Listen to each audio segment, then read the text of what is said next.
ఆకాష్ 12 ఏళ్ల కుర్రాడు. అతని ప్రపంచం పుస్తకాలు. కిటికీ బయట కనిపించే మంచు, దుప్పటి కప్పుకున్న కొండలు మాత్రమే. తోటి పిల్లలకు అతను ఒక ఆట వస్తువు. ఏడుపు గుట్టు ఆకాష్ అని పిలుస్తూ వేధించేవారు.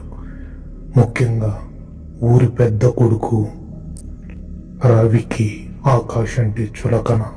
ప్రతిరోజు బడికి వెళ్ళడం అంటే ఆకాష్కు నరకమే.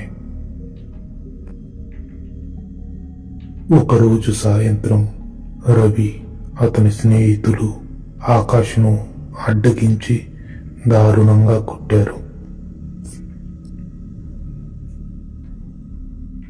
ఆకాష్ ముఖంపై గాయాలతో, కన్నీళ్లతో ఇంటికి వస్తుండగా దారిలో నీలిమ ఎదురుపడింది.